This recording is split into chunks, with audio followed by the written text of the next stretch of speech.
नमस्ते साथीहरू, मेरो एउटा नयाँ ब्लगमा तपाईहरूलाई स्वागत छ। मौरिससको यो भागमा आउँदा हामी प्रकृतिसँग सबैभन्दा नजिक भएको महसुस हुन्छ। सबैभन्दा पहिले भगवान गणेश र कार्तिकेयजीको दर्शन गर्नुहोस्। मूर्तिहरूलाई धेरै सुन्दर वस्त्र र फूलहरूले सजाइएको छ। अलिकति अगाडि बढ्दा हामी सन्तोषी माता, माता पार्वती र अन्य देवीहरूको दिव्य रूपको दर्शन गर्छौं। र यहाँ हेर्नुहोस्, यो विद्याकी देवी सरस्वती माताको दरबार हो। शान्त स्वभाव, हातमा बीडा र अनुहारमा त्यो अलौकिक मुस्कान। मन्दिर परिसरको बाहिर एक विशेष स्थानमा भगवान शिवका परम भक्त नन्दीजी विराजमान हुनुहुन्छ। सेतो वस्त्र र फूलहरूले ढाकेका नन्दीजीको यो कालो पत्थरको मूर्ति अत्यन्तै आकर्षक छ। यहाँबाट बाहिरको दृश्य पनि स्पष्ट देखिन्छ।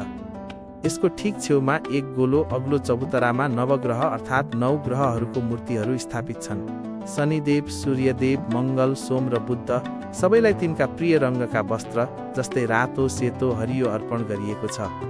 भक्तहरू आफ्नो राशि र ग्रहहरूको शान्तिका लागि यहाँ सिक्का चढाउँछन् र पूजा अर्चना गर्छन्।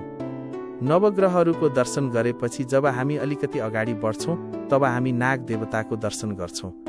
2 फन भएका नाग देवताको यो मूर्ति अत्यन्तै प्रभावशाली छ र यसको ठीक छेउमा साना मन्दिरमा विराजमान हुनुहुन्छ हाम्रा सङ्कट मोचन हनुमानजी। हनुमानजीको मूर्तिको पानाको पात र फूलको मालाले यसरी ढाकिएको छ कि उहाँको केवल मुखमण्डल मात्र देखिन्छ। यो दृश्य यहाँ आउने हरेक श्रद्धालुको मन मोह लिन्छ। अब म तपाईलाई यस ठाउँको सबैभन्दा मुख्य आकर्षणतिर लैजान्छु। यो हो विशाल र पवित्र गङ्गा तलाब। पहाडहरूको बीचमा बनेको यो एक प्राकृतिक ताल हो। यहाँ भव्य AUM को प्रतीक र मूर्तिहरू बनाइएका छन्। भनिन्छ कि यस तालको पानी भारतको पवित्र गङ्गा नदीको पानी जत्तिकै शुद्ध मानिन्छ। पानी यति सफा छ कि तपाईँ किनारमा तैरिरहेका साना माछाहरू र पत्थरहरूलाई स्पष्टसँग देख्न सक्नुहुन्छ।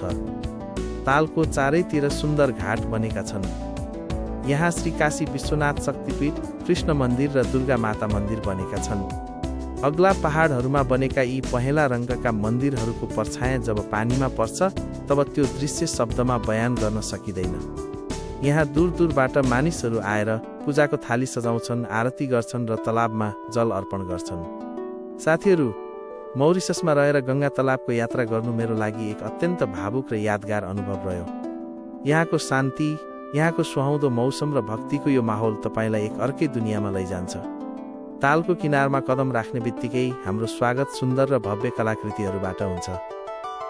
यहाँ सेतो पत्थरबाट बनेको भगवान कृष्णको यो दिव्य रथ र आसपास स्थापित विभिन्न देवी देवताहरूको प्रतिमाहरू सिधा हाम्रो सनातन धर्म र संस्कृतिसँग जोड्छन्। यहाँको शान्त वातावरणले मनलाई एक असीम शान्ति दिन्छ। अगाडि बढ्दा हामी श्रद्धा र सबुरीका प्रतीक भगवान श्री साई बाबाको यो मनमोहक स्वर्ण पोसाकवाली मूर्त देख्न सक्छौँ। यस पवित्र सरोवरको चारैतिर बनेका यी सुन्दर मन्दिर र घाट हर आउने भक्तको दिलमा भक्तिको रस घोलिदिन्छन्।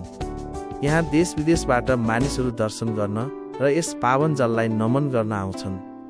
परिसरमा अगाडि बढ्दै गर्दा हामी गायत्री माताको यो सुन्दर स्थान पनि देख्न पाउँछौँ। जतिखेर हामी तालको नजिक पुग्छौँ, दूर दूरसम्म फैलिएको यो शान्त पवित्र जल र किनारमा बनेका सुन्दर कलाकृतिहरू मन मोह लिन्छन्। यहाँ सेतो पत्थरहरूबाट तरासिएको भगवान सीधा महाभारतको कालखण्डको याद दिलाउँछ।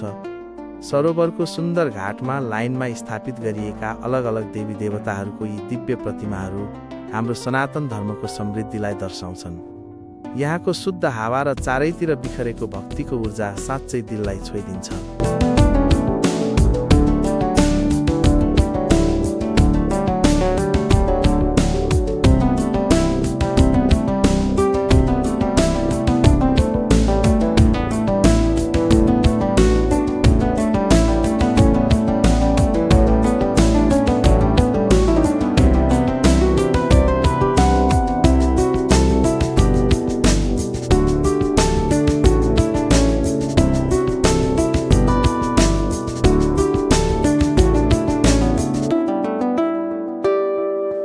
अगाडि बढ्दै हामी सङ्कट मोचन भगवान हनुमान र उहाँको ठीक छेउमा महादेव शिव शम्भुको यो अत्यन्त आकर्षक र तेजस्वी कालो रङ्गको प्रतिमाको दर्शन गर्छौँ।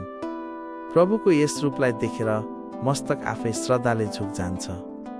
ल अब हामी बढ्दैछौँ उचाइको तर्फ। यो बाटो हामीलाई त्यस पहाडको छोटी टुप्पोमा लैजान्छ, जहाँबाट यस पुरै पवित्र क्षेत्रको नजारा अझै पनि विहङ्गम भइदिन्छ।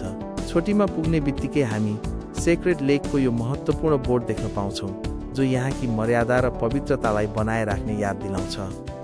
यस उचाइबाट हेर्नेवाली यी लहराती लाल पताकाहरू र चारैतिर फैलिएको हरियालीभरि बादियाँ यस यात्रालाई सधैँको लागि यादगार बनाउँछन्। यदि तपाईँलाई गङ्गा तलाबको यो सानो आध्यात्मिक यात्रा मन परेको हो भने भिडियोलाई लाइक र च्यानललाई सब्स्क्राइब जरुर गर्नुहोला। जय भोलेनाथ।